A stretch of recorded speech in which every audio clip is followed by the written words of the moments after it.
नमस्कार दोस्तों। 5 राज्यों के अभी चुनाव हुए और उस चुनाव में जिस तरह से सोशल मीडिया ने भूमिका निभाई, या हम कहें कोरोना काल में जिस तरह सोशल मीडिया ने काम किया, या कहें कि अभी रूस और यूक्रेन के बीच युद्ध हो रहा है, उसके बीच में जिस तरह की खबरें सोशल मीडिया में आ रही है, तो आज पूरी दुनिया में जिस तरह से सोशल मीडिया काम कर रहा है वो एक अपने आप में चौंकाने वाला है। तो चुनाव में दरअसल हम बात कर रहे हैं चुनाव में सोशल मीडिया की बढ़ती भूमिका को। तो जिन 5 राज्यों में चुनाव हुए उसमें सोशल मीडिया ने जो भूमिका निभाई उस पर अभी विचार करना जरूरी है। तकनीक ने आज हर क्षेत्र में अपनी छाप छोड़ी है। राजनीति और चुनाव पर इसका गहरा रंग चढ़ा है। एक दौर था जब समर्थक और कार्यकर्ता वाला व्यक्ति ज़्यादा शक्तिशाली नेता समझा जाता था, लेकिन आज वो ज़्यादा लोकप्रिय और प्रभावशाली नजर आता है जिसके पास सोशल मीडिया पर उसके पक्ष में माहौल बनाने वाले ज़्यादा कुशल लोग हैं। सोशल मीडिया एक नशा है और उसकी लगातार बढ़ती पहुंच अब चुनाव जैसे गंभीर मामलों में भी निर्णायक भूमिका निभा रही है। ये केवल भारत में ही नहीं है बल्कि दुनिया भर के कई देशों में इसने अपनी छाप छोड़ रखा है। आज सभी राजनीतिक दल अपने चुनाव अभियान से लेकर राजनीतिक प्रबंधन तक में सोशल मीडिया को बहुत ज़्यादा महत्व दे रहे हैं। कोरोना जैसी बीमारी में हमने देखा कि लोगों को सही गलत सूचना पहुंचाने में सोशल मीडिया ने अहम भूमिका निभाई। सूचना एक प्रकार से दोधारी तलवार की तरह होती है, जो एक ओर इसका रचनात्मक उपयोग भी हो सकता है तो दूसरी तरफ इसका भ्रम फैलाने में उपयोग किया जा सकता है, और जो इस समय बहुत तेज़ी से हो रहा है। इसलिए सोशल मीडिया की भूमिका को लेकर अक्सर सवाल उठते हैं। आर्थिक, राजनीतिक और सामाजिक प्रगति में सूचना क्रांति ने जो महत्वपूर्ण भूमिका निभाई है, किंतु सूचना क्रांति की उपज सोशल मीडिया को लेकर उठने वाले सवाल भी महत्वपूर्ण हैं। जमीनी मुद्दों पे भारी पड़ता है ये सोशल मीडिया। नोटबंदी के बाद बने हालात से बड़े पैमाने पे नौकरी गई, महंगाई बढ़ी, कारोबार पे बुरा असर पड़ा, पर इसका कोई असर 2017 के विधानसभा चुनाव, 2019 के लोकसभा चुनाव में नहीं दिखा। दरअसल भाजपा के सोशल मीडिया प्रबंधकों ने अति राष्ट्रवाद, सर्जिकल स्ट्राइक जैसे मुद्दों को इस तरह प्रचारित किया कि लोगों को ज़मीनी मुद्दे बौने लगने लगे। हाल ही में संपन्न उत्तर प्रदेश के चुनाव में बढ़ती बेरोजगारी, किसान आंदोलन का दमन, भीड़ की हिंसा, मानवाधिकार का दमन जैसे ज़मीनी मुद्दे के बावजूद अगर सत्ताधारी दल बहुमत हासिल करने में कामयाब रहा तो इसके पीछे उसके प्रचार तंत्र की बड़ी भूमिका थी, जिसने भीतर तक दाखिल होकर राष्ट्रवाद, धार्मिक पहचान और आत्मगौरव की रक्षा जैसे विषयों को जनता के दिलो दिमाग में अधिक महत्वपूर्ण मुद्दे के रूप में स्थापित किया। दरअसल आज का जो युवा है वो वर्चुअल दुनिया में ज़्यादा समय बिता रहा है। उसको वास्तविक दुनिया उसके लिए स्थगित हो चुकी है। सोशल मीडिया द्वारा रची गई दुनिया में रहने के कारण वह उन मुद्दों को सच मान के बैठ जाता है जो उसके सामने सोशल मीडिया रखता है। दरअसल इस वास्तविकता को समझकर ही जो ताकतवर राजनीतिक दल हैं उन्होंने अपने एजेंडे को सोशल मीडिया में आगे बढ़ाते हैं और जनमत को अपने पक्ष में खींचने का खेल में वो कामयाब भी हो जाते हैं। कहने की ज़रूरत नहीं है कि इसके लिए हर तरह का हथकंडा, सच झूठ, हर तरह का खेल खेला जाता है।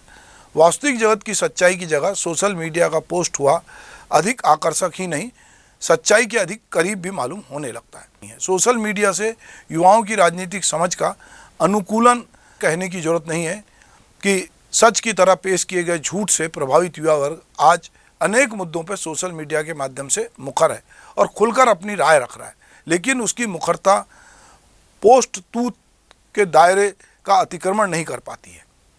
ऐसे युवाओं को उन्हें अपने पक्ष में लाना और अपने मुद्दों को उनका मुद्दा बना देना आसान है, और ये हम लगातार होते देख रहे हैं। हम यूथ से जब बात करते हैं तो हमको ये समझ में आता है सोशल मीडिया में आज सबकी राय एक जगह सामने आती है। इसका अध्ययन किया जाए तो यह देख पाना मुश्किल नहीं होगा किसी एक दल की राजनीतिक विचारधारा यदि आक्रामक होकर अपने मुद्दे को पेश करती है तो उससे अभिभूत या वशीभूत होकर युवाओं का एक बड़ा वर्ग सहज ही उसका अनुयायी हो जाता है। और ये हमने लगातार राम जन्मभूमि आंदोलन के बाद से, बाबरी मस्जिद ध्वंस के बाद से देखा है।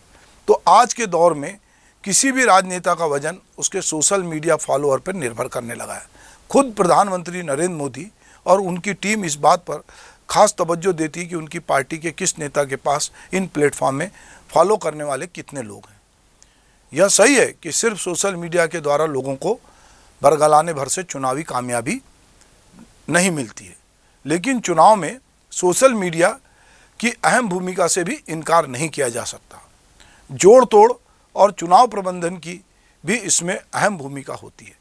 यह सच है कि भावनात्मक मुद्दों के आधार पर जनमत बनाना अब चुनावी कौशल का एक महत्वपूर्ण हिस्सा हो गया है।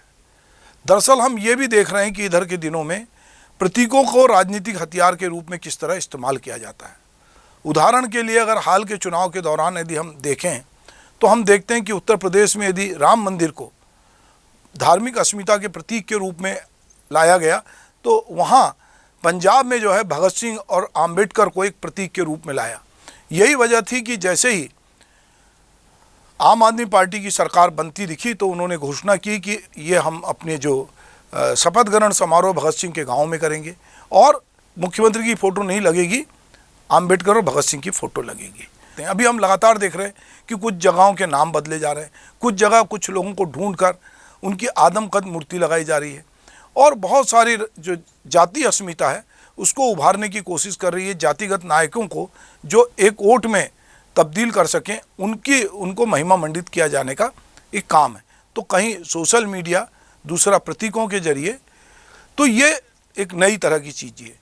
जो राजनीतिक दल अपने काडर पे भरोसा करके उसके माध्यम से अपनी बात गांव-गांव तक और लोगों तक पहुंचाते थे और राजनीतिक एजेंडा सेट करने की यार अपनी विचारधारा या कहें धर्म प्रचार के भी लोग कुछ होल टाइमर प्रचारकों को रखते थे, अब वो काम धीरे धीरे सोशल मीडिया ने ले लिया।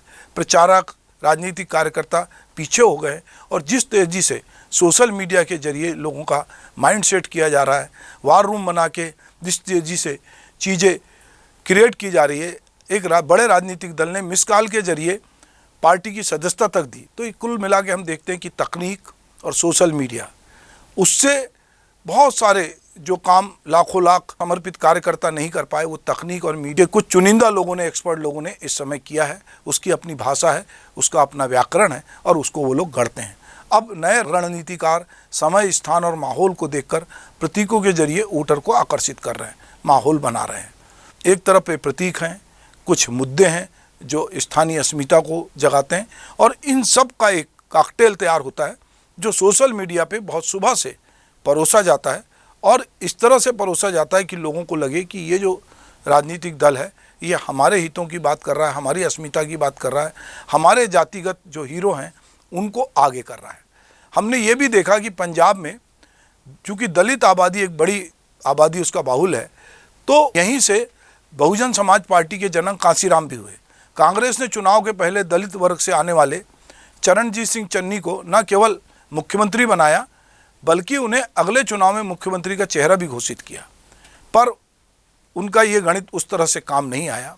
अब बात हम करते हैं कि छत्तीसगढ़, जहाँ की 2 साल बाद विधानसभा के चुनाव होंगे, उसमें भी सोशल मीडिया की संभावित उपस्थिति को छत्तीसगढ़ जैसे राज्य में भी आने वाले समय में होने वाले चुनाव को प्रभावित करने वाला एक बड़ा माध्यम बनेगा। अब जो भी चुनाव होंगे उसमें तय है कि उसमें सोशल मीडिया की अहम भूमिका होगी, उतनी ही भूमिका होगी या उससे कहीं ज़्यादा होगी जो उसके कार्यकर्ताओं की होती है। चूँकि ये जो इसकी वजह जो है सबसे बड़ी है, मीडियम युवाओं के हाथ में और समाज को प्रभावित करने में इसकी बड़ी भूमिका है।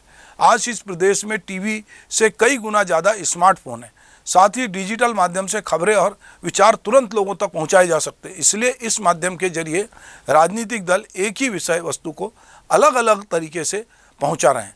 इसमें कोई दो राय नहीं है कि आगामी विधानसभा चुनाव और लोकसभा चुनाव के दौरान सोशल और डिजिटल जो मीडिया है वो लोगों की राय को प्रभावित करने में कामयाब होगा, वो बड़ी भूमिका निभाएगा। ये अलग बात है कि लोग इस माध्यम का दुरुपयोग बहुत तेज़ी से कर रहे हैं, पुरानी फ़ोटो निकाल के उसको वायरल करते हैं। हमने देखा कि पंजाब में आम आदमी पार्टी की जैसी सरकार बनने लगी तो हमने देखा कि जो भगवत मान है उनका कोई पुराना वीडियो था, वो वीडियो कल से वायरल होना शुरू हो गया। तो बहुत जगह दंगे फसाद कुछ होता है, उसको एडिट करके उसको अलग अलग तरीके से प्रचारित किया जाता है ताकि एक जनमानस में एक छवि बने। उस तरह की सिनेमा भी आ रहा है कि जो बहुत सारे मुद्दों को सामने रख रहा है जो कि आने वाले चुनाव में एक बड़ी भूमिका निभाएंगे। तो निश्चित रूप से हम ये मानते हैं कि चुनाव में सोशल मीडिया की भूमिका लगातार तेज़ी से बढ़ रही है और यही वजह है कि इसके जानकार भी अब एक बड़ा रोल प्ले करने लगे।